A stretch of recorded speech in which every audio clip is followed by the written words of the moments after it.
जैसे आपको सिखाने के बाद टेस्ट लिया जाता है ना, कि आपने सीखा या नहीं सीखा, है ना। तो उसी तरीके से हम मशीन को भी सिखाने के बाद मशीन से टेस्ट लेते हैं। ठीक है, कितना सीखा, क्या सीखा, सही सीखा या नहीं सीखा, राइट। अब ये सीख क्या रहा है एक्चुअली, तो ये सीख रहा है आपके डेटा के पैटर्न्स को।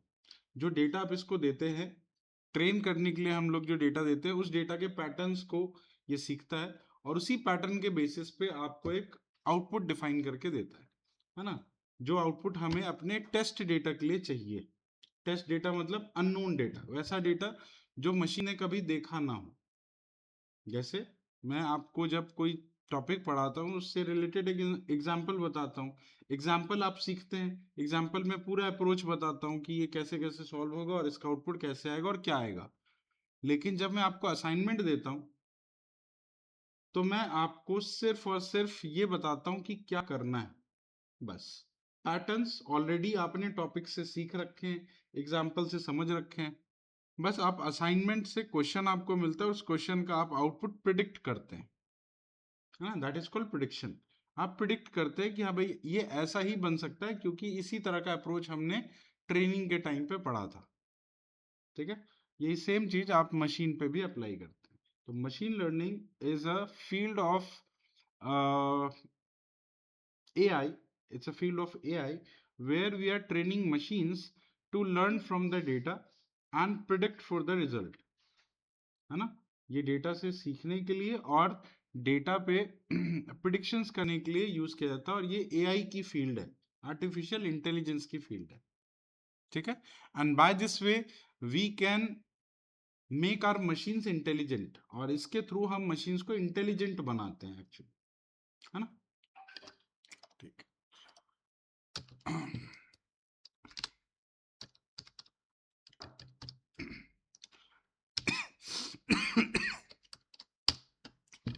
नेक्स्ट है लर्निंग टाइप्स।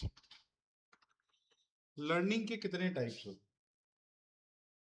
तो लर्निंग के बेसिकली 4 टाइप्स हो सकते हैं। पहला, सुपरवाइज्ड लर्निंग। जब किसी चीज को सिखाया जाता है तो अगर आप एग्जाम्पल के थ्रू सिखा रहे हैं, कोई चीज सीखने के लिए अगर आप एग्जाम्पल का यूज कर रहे हैं तो उसको हम बोलते हैं सुपरवाइज्ड लर्निंग। सुपरवाइज्ड लर्निंग मतलब कि आपने अपने एग्जाम्पल से अपने लर्निंग को सुपरवाइज किया हुआ है ना। तो अगर आपको कोई चीज प्रिडिक्ट करनी होती है तो आप एग्जाम्पल से उसको समझ सकते हैं कि भाई एग्जाम्पल में क्या था और अभी हमें क्या चाहिए। तो एग्जाम्पल के थ्रू आप पैटर्न निकाल रहे हो, एग्जाम्पल से ही आप समझ रहे हो, तो आप सुपरवाइज्ड कर रहे हो अपनी मशीन को एक ट्रेनिंग डेटा के साथ। That is called supervised learning. दूसरा लर्निंग टाइप होता है अनसुपरवाइज्ड लर्निंग।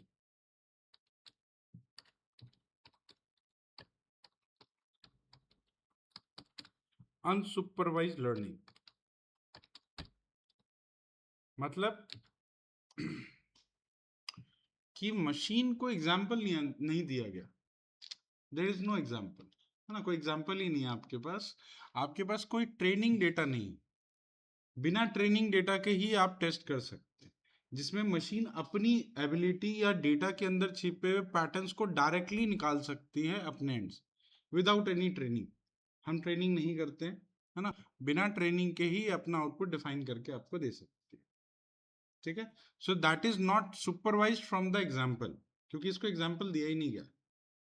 ठीक है, इसको कोई एग्जाम्पल नहीं दिया गया, तो बिना एग्जाम्पल के अगर आपका मशीन सीख रहा है तो उसको हम बोलते हैं अनसुपरवाइज्ड लर्निंग।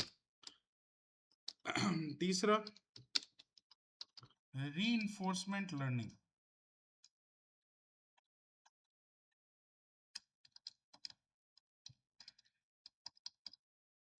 रीइंफोर्समेंट लर्निंग इसका मतलब एक ऐसी लर्निंग जिसमें बिना डेटा के, कोई डेटा भी नहीं देते, ना कोई डेटा आपके पास और ना ही कोई पैटर्न है, सिंपली आप क्या करते हो, आप एक्शन डिफाइन करते हैं।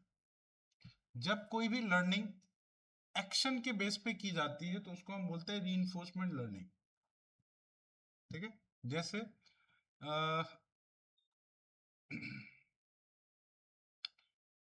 जैसे मान लो आपके घर में लेट्स से कोई पेट है, पेट को सिखाना है, like if I command them कि इधर आना है तो वो इधर आ जाए, अगर बोले उधर जाना है तो वहां चला जाए, कुछ ये बोलना है कि कुछ लेकर के आओ, बॉल पड़ी है बॉल लेके आओ, तो आप उसको कैसे सिखाते हो? Actions. You can not give them data, आप उसको डेटा नहीं दे सकते, वो पढ़ेगा कैसे, उसको क्या समझ आएगा? ना आप उसको पिक्चर दिखा सकते हो, आप उसको एक्शन दिखा सकते हो कि किस एक्शन से आपको काम करना है। ठीक है, so when your learning is based upon action, that is called reinforcement learning. ठीक है, कहाँ यूज होता है? जनरली रोबोटिक्स वगैरह में इसको यूज किया जाता है। रोबोट्स मशीन को ट्रेन करने के लिए आप रीइंफोर्समेंट लर्निंग का यूज करते हैं।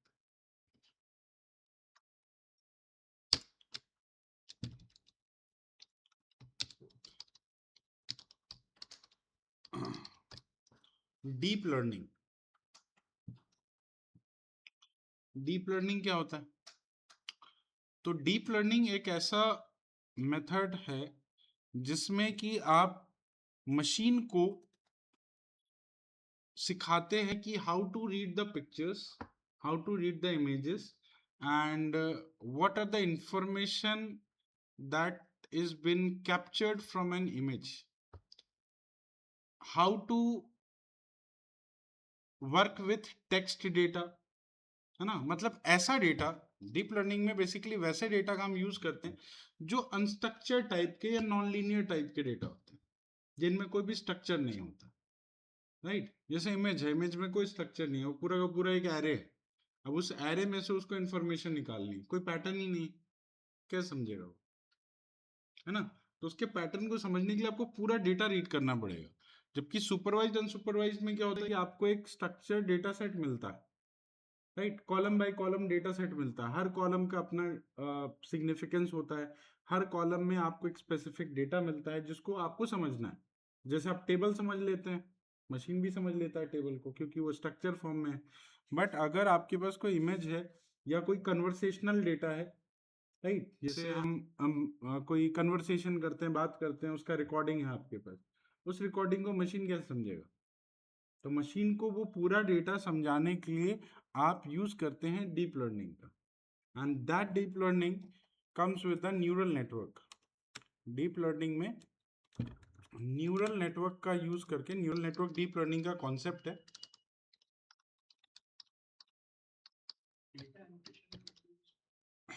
क्या डेटा एनोटेशन क्या? हम्म,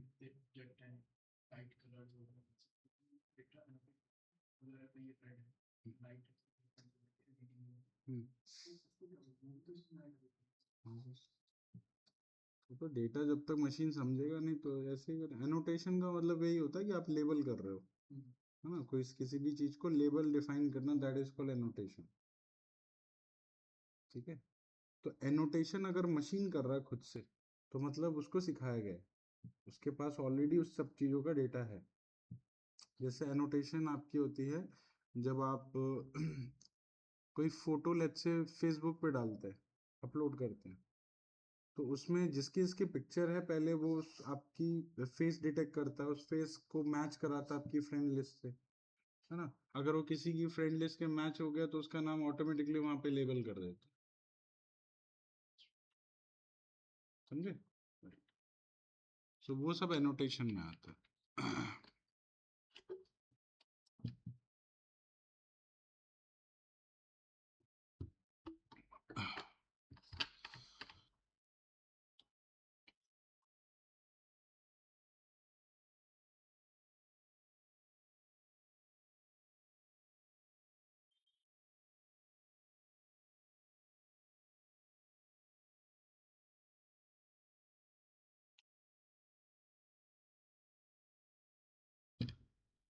ओके।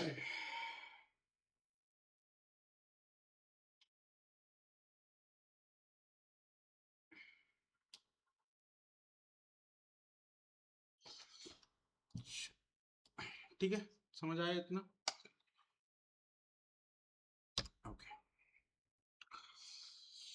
अब इसको रियल लाइफ में कहाँ यूज करना होता है? जो मशीन लर्निंग है ये कहाँ कहाँ यूज हो सकता है? तो वैसे तो कई जगह पे यूज किया जाता है। उनमें से सबसे पहला जो एग्जाम्पल है, मान लो आपके पास एक ऐसा एप्लीकेशन है, जो एप्लीकेशंस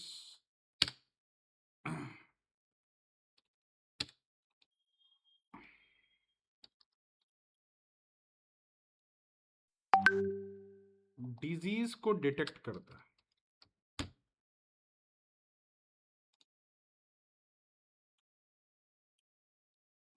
जो एप्लीकेशन डिजीज को डिटेक्ट करता है, ठीक है, दो तरीके से कर सकता है। पहला, अगर आप उस पे कोई अपनी फिजिकल कंडीशंस अपलोड करते हैं, लाइक आपने टेस्ट कराया है और टेस्ट को अपलोड करते हैं, तो अपलोड करके वो खुद ही बता देता है कि आपके क्या क्या कॉम्प्लिकेशंस हैं फिजिकली, है ना, और आपको बता देगा कि मे बी इस डिजीज के होने के चांसेस हैं आप, है ना, according to your report. Either if अगर कोलेस्ट्रॉल बढ़ा है तो मे बी बीपी बढ़ने के चांसेस हैं, राइट, आपका बीएमआई ज्यादा है, शुगर बढ़ने के चांसेस हैं। इस तरह के कोई भी रिपोर्ट के बेसिस पे जब कोई डिजीज डिटेक्ट करनी हो तो आप यूज कर सकते हैं इस एप्लीकेशन, ठीक है।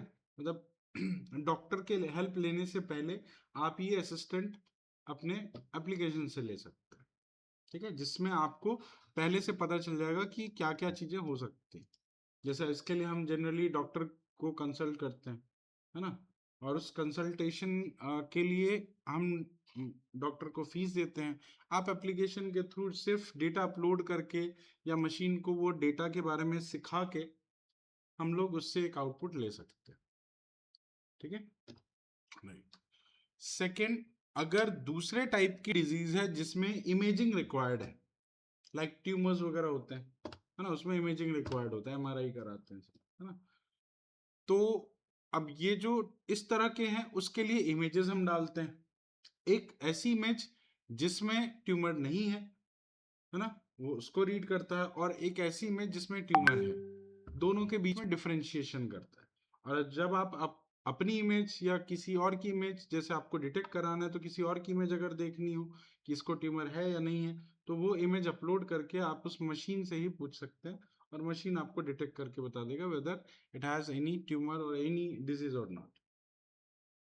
तो आप दोनों तरीके से, या तो क्योंकि रिपोर्ट भी जब आप देखोगे ना, कोई भी कंपनी जब रिपोर्ट बना के देती है, वो बिल्कुल स्ट्रक्चर फॉर्मेट में देती है ना, उसमें ये बता रहा था कि इसकी लिमिट कितनी है, आपको कितना मिला है, राइट, मतलब रिपोर्ट में कितना आया है, वो पूरा एक स्ट्रक्चर्ड होता है, ताकि you can understand, even if you upload in the machine, machine can easily understand, so that is very in the structure way, right. तो आप डिजीज डिटेक्शन के लिए आप एप्लीकेशंस को यूज कर सकते हैं। दूसरा, बैंकिंग एप्लीकेशन में आप इसको यूज कर सकते हैं। ये तो हेल्थ केयर एप्लीकेशन था।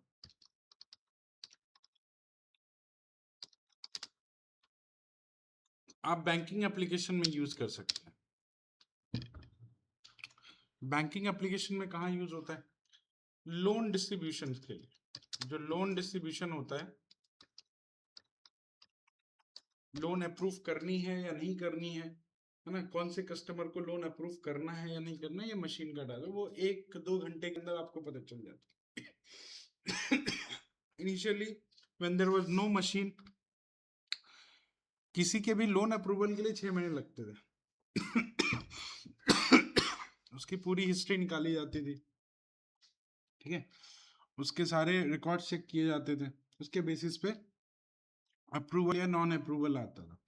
लेकिन अभी के केस में within 1 hour you put the details, है ना, you get the output like loan will be approve to you और नॉट, ठीक है, क्योंकि सब कुछ डेटा है, डेटा ऑलरेडी है उनके पास, आपका डेटा गया, मैच हुआ, सॉरी,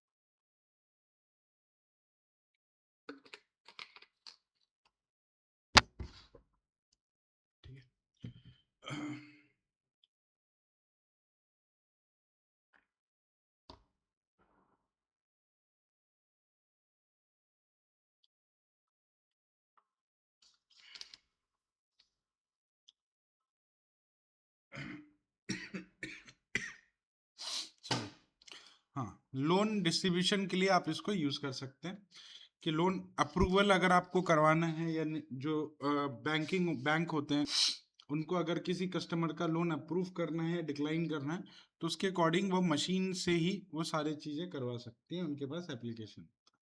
ठीक है। तो जो जो क्रेडेंशियल चाहिए, बस वो कस्टमर से क्रेडेंशियल मांगती है, and within some seconds even they can approve और decline the loan.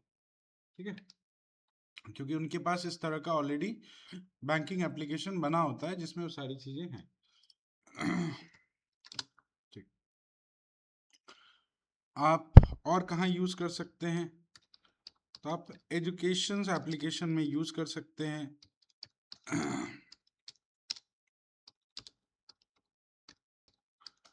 Like tutorials में यूज किया जाता है।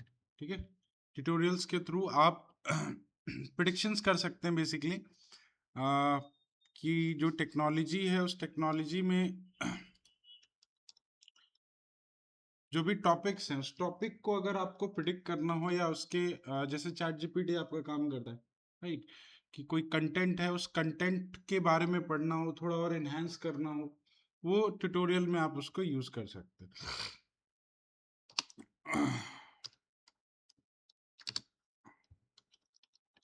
सेंटिमेंट एनालिसिस,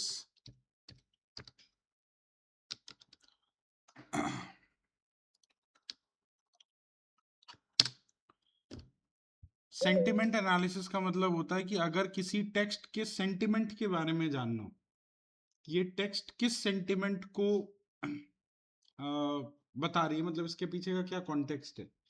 लाइक अगर आपको मान लो कोई प्रोडक्ट्स का फीडबैक मिलता है, how do you understand this feedback is positive और नेगेटिव।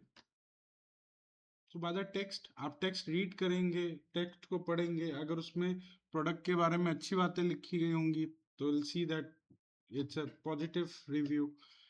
थोड़ा नेगेटिव है, बैड है, तो आप कुछ वर्ड्स से उसको समझते हैं कि ये वर्ड्स अगर आपके उस फीडबैक में है तो पॉजिटिव है, अगर ये वर्ड्स उसमें है तो ये पॉजिटिव नहीं है, ये नेगेटिव है, राइट।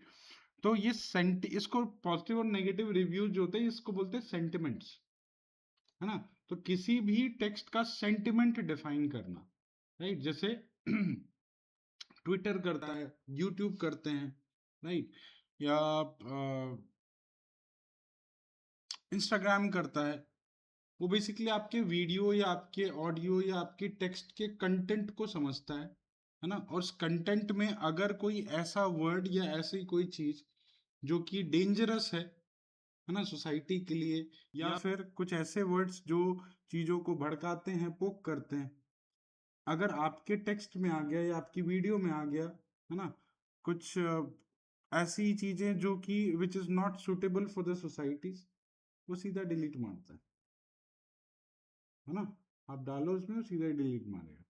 कैसे, तो वो सेंटिमेंट को पहले रीड करता है। आपने अपलोड करी टेक्स्ट वीडियो जो भी है आपके पास, उसको अपलोड करी, उसने उसको समझा और उसका एक सेंटिमेंट डिफाइन किया। अगर वो सेंटिमेंट उसको लगा कि it's not good for to be published, just delete it, उसको डिलीट कर दे। ठीक है, तो ये सब कुछ सेंटिमेंट एनालिसिस के थ्रू काम करता है।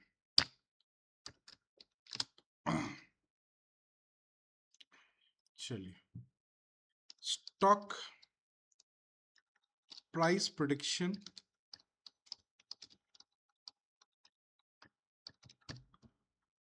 स्टॉक की प्राइस की प्रेडिक्शंस के लिए आप इनको यूज कर सकते हैं, है ना। जहाँ पे स्टॉक प्राइस आपका बढ़ता है, घटता है, राइट, तो जो एक पैटर्न है उस पैटर्न को रीड करके आप next stock price, closing, open, ये सब आप चेक कर सकते हैं और प्रिडिक्ट करके आप इन्वेस्टमेंट कर सकते हैं। ठीक है, इसके लिए आप स्टॉक प्राइस प्रेडिक्शन का यूज करें।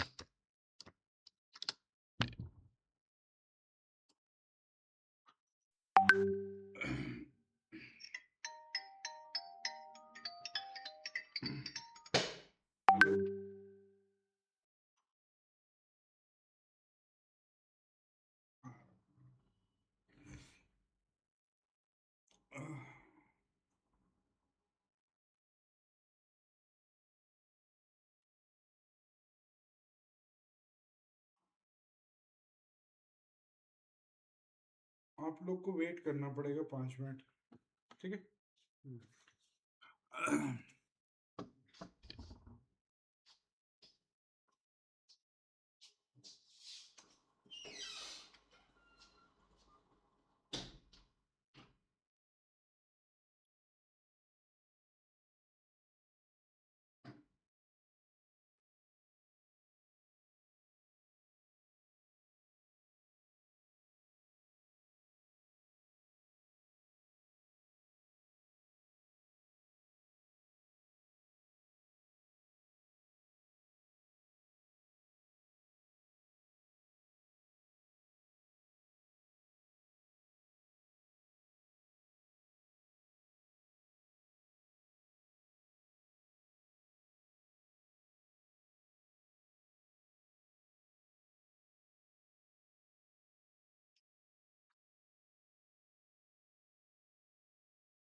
ठीक है, चलिए एग्जाम्पल समझ आए।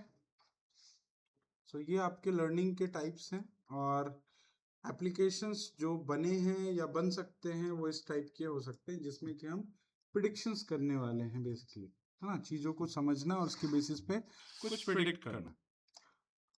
अब इनके लिए रिक्वायर्ड होते हैं दो चीज़ें, एक तो ट्रेनिंग डेटा, जिस डेटा से हम लोग को उसको ट्रेन करना मशीन को, डेटा इज रिक्वायर्ड बिकॉज बिना ट्रेनिंग के आप कोई भी एनालिसिस नहीं कर सकते और ना ही उससे हम कोई प्रेडिक्शंस ले सकते हैं, तो ट्रेनिंग डेटा रिक्वायर्ड होता है। और दूसरा जो रिक्वायर्ड होते हैं उनको हम बोलते हैं मॉडल्स, ठीक है। मॉडल्स मतलब learning models, it's not any other model, it's a learning model. Learning model मतलब ऐसे मॉडल जिनके थ्रू लर्न कराया जाता है डेटा को, है ना, मशीन में, और मशीन उस बेसिकली मॉडल के अंदर प्रोसेस लिखा होता है, how to learn it and how to fetch the pattern from that data, उस डेटा से पैटर्न को कैसे फेच आउट करेंगे, इसके लिए उस मॉडल के अंदर पूरी एल्गोरिथम्स लिखे होते हैं, ठीक है। तो लर्निंग करने के मॉडल्स और ट्रेनिंग डेटा, ये दोनों चीज़ें रिक्वायर्ड है आपके मशीन्स के को लर्न कराने के लिए या सिखाने के लिए। और मशीन को या उनकी मशीन की लर्निंग को वैलिडेट करने के लिए हमारे पास होता है टेस्ट डेटा, ठीक है। टेस्ट डेटा एक ऐसा डेटा है जिसके थ्रू हम वैलिडेट कर सकते हैं कि मशीन जो है वो सीख रहा है या नहीं सीख रहा है। सीख रहा है तो उसने सीख करके कितनी एक्यूरेट आपको रिजल्ट दिए हैं, उनकी एक्यूरेसी चेक करते हैं, है ना, so that we can understand कि yes it is learning and it is learning good और बेटर वॉट एवर, है ना, सही से सीखा या नहीं सीखा, वो सारी चीजें हम वैलिडेशंस के थ्रू करते हैं, तो इनको हम वैलिडेशन में यूज करते हैं।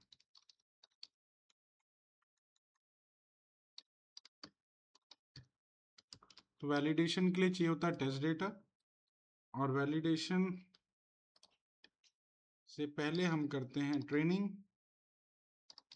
ट्रेनिंग के लिए चाहिए होते हैं ट्रेनिंग डेटा और लर्निंग मॉडल्स।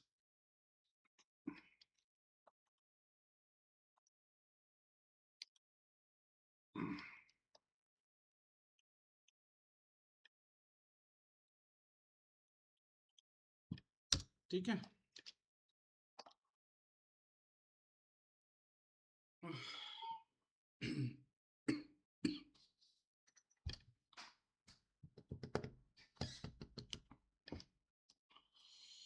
चलिए ठीक है।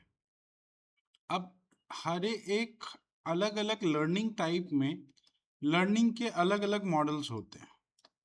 जैसे सुपरवाइज लर्निंग है तो सुपरवाइज के लर्निंग मॉडल्स अलग होंगे, अनसुपरवाइज्ड है तो अनसुपरवाइज में लर्निंग मॉडल्स अलग होंगे। अनसुपरवाइज्ड किसको बोलते हैं? सुपरवाइज्ड तो खैर ये है कि आपके पास कोई ट्रेनिंग डेटा है, उसको जब आपने सीख लिया तो एक टेस्ट डेटा के साथ में उसको चेक कर सकते हैं, है ना।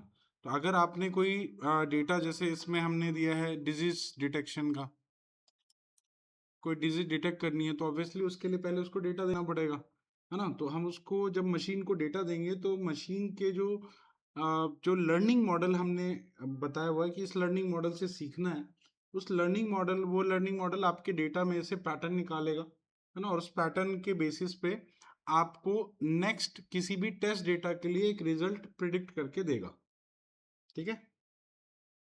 तो अब ये जो प्रिडिक्शन हो रही है, इस प्रिडिक्शन में आप ट्रेनिंग के लिए ट्रेनिंग डेटा, लर्निंग के लिए लर्निंग मॉडल्स और वैलिडेशन के लिए टेस्ट डेटा का यूज कर रहे हैं, राइट। और टेस्ट डेटा में जो भी डेटा आप पास करेंगे वो ट्रेनिंग डेटा जैसा ही कुछ ऐसा डेटा होगा, मतलब एग्जैक्टली नहीं होगा, बट ट्रेनिंग डेटा ही के जैसा ही आपका कोई डेटा होगा, जिसको वो समझेगा कि भाई इस जो जैसा हमारी ट्रेनिंग हुई है इसी ट्रेनिंग के बेसिस पे हमें टेस्ट करना है ना। अब जैसे ऐसा नहीं हो सकता ना कि आपको कोई ट्रेनिंग दी गई हो पाइथन की और आपसे क्वेश्चन पूछे जा रहे हैं जावा की, ऐसा तो नहीं हो सकता। ऑब्वियस है, जिस चीज की ट्रेनिंग मिली होती है उसी टाइप का डेटा पूछा जाता है, तो टेस्ट में उसी तरह का कोई डेटा हम देंगे जिसको वो समझेगा, उसके अकॉर्डिंग उसकी लर्निंग करेगा और उसके अकॉर्डिंग वो आपको एक रिजल्ट देगा। तो रिजल्ट जो मिलता है उसको हम प्रिडिक्शन रिजल्ट्स बोलते हैं, right. Result is basically prediction result.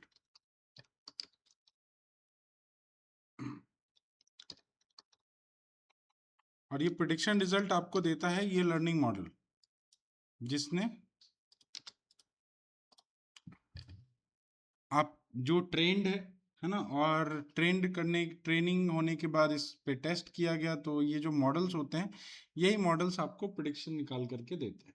ठीक है, अब ये जितने भी आपके ट्रेनिंग डेटा है और ट्रेनिंग डेटा के बेस पे आप टेस्ट डेटा करते हैं, ये एक तरह की सुपरवाइज लर्निंग में काउंट होता है, क्योंकि हम सुपरवाइज कर रहे होते हैं ट्रेनिंग डेटा के साथ में।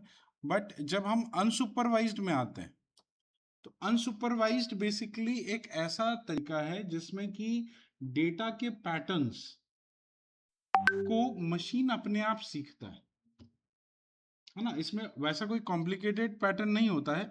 इसमें जो अनसुपरवाइज्ड लर्निंग होती है उसमें जनरली इस तरह के पैटर्न देखे जाते हैं कि डेटा की ग्रुपिंग कैसे करनी है, ये ग्रुप बेस्ड पे है। मतलब अनसुपरवाइज्ड लर्निंग जनरली ग्रुपिंग को बनाने के लिए यूज किया जाता है ना, कोई ग्रुप डिफाइन करनी है। जैसे मान लो आपके पास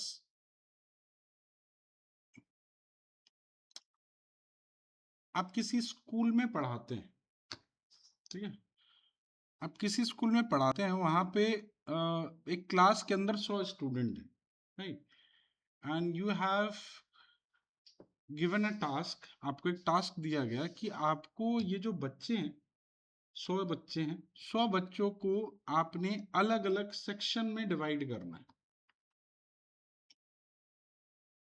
आप क्या करेंगे? You have not trained for this, आपको इस चीज की कोई ट्रेनिंग नहीं दी गई, but by your merit you can do this, है ना। आप कोई ना कोई टेक्निक, कोई ना कोई पैटर्न लगाएंगे जिससे आप उसको अलग अलग सेक्शंस में डिवाइड कर सकें, पर उसके लिए कोई ट्रेनिंग तो नहीं मिली, कोई फॉर्मल ट्रेनिंग तो है नहीं। आपको सिंपली ये बताया गया कि ये टास्क करना है, और टास्क को करने के लिए आपको पहले डेटा समझना है, और डेटा में अगर आपको कोई पैटर्न समझ आता है, उस पैटर्न के बेसिस पे आप अपने डेटा को ग्रुप कर सकते हैं। ठीक है, तो अब ये जो ग्रुपिंग है, इस ग्रुपिंग में आप क्या कर रहे हैं, बेसिकली आप अपने डेटा के बीच का जो है एक सिमिलैरिटी चेक करेंगे कि कौन बच्चा कितना सिमिलर है एक दूसरे से। अगर एक तरह के बच्चे आपको एक सिमिलर टाइप के मिल गए, उनको एक ग्रुप में डाल दिया, और दूसरे टाइप के बच्चे दूसरे सिमिलर टाइप के मिल गए, उसको दूसरे ग्रुप में डाल दिया, है ना। बस सिंपल सा अप्रोच है। वो आप किसी पे भी लगाओ, या तो आप उनके मार्क्स बेसिस पे लगाओ, या तो आप उसके अटेंडेंस के बेसिस पे लगाओ, या आप उसके बिहेवियर के बेसिस पे लगाओ, है ना। किसी के भी बेसिस पे आप उनको इस तरह से ग्रुप कर सकते हैं। बट इसमें समझने वाली बात यह है कि इसके लिए आपको कोई ट्रेनिंग नहीं दी गई, तो बिना ट्रेनिंग के ही आपने अपने चीजों को शॉर्ट किया, अपने प्रॉब्लम्स को सॉल्व किया। What is it? So this is unsupervised. ठीक है, कई सारी चीजें आप बिना ट्रेनिंग के ही कर लेते हैं, उसके लिए आपको कोई ट्रेनिंग करने की जरूरत नहीं पड़ती, वो सब कुछ अनसुपरवाइज लर्निंग में आता है। अगर ट्रेनिंग पहले से कर रखी है, आपको सब कुछ बताया गया है, तो मतलब वो सुपरवाइज्ड है ना। अगर आपको सब कुछ बताया गया, अगर आप खुद से फाइंड आउट कर रहे हैं, तो मतलब you are not supervised, you are learning by itself. आप खुद से चीजों को सीख रहे हैं, उसमें से पैटर्न बना रहे, खुद से निकाल रहे, अनसुपरवाइज्ड। ठीक है, तो आज के लिए इसको इतना ही रखते हैं। कल हम लोग इनके मॉडल्स को समझना स्टार्ट करेंगे, कौन कौन से मॉडल्स होते हैं और कौन से मॉडल कैसे काम करेंगे। ठीक है, और इनका प्री रिक्विजिट क्या है, प्री प्रोसेसिंग कैसे होता है, सारी चीज़। ठीक है।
आप भी चले ही जाओ, आज क्लास ले नहीं पाऊंगा, आज थोड़ा ना गले में ज्यादा प्रॉब्लम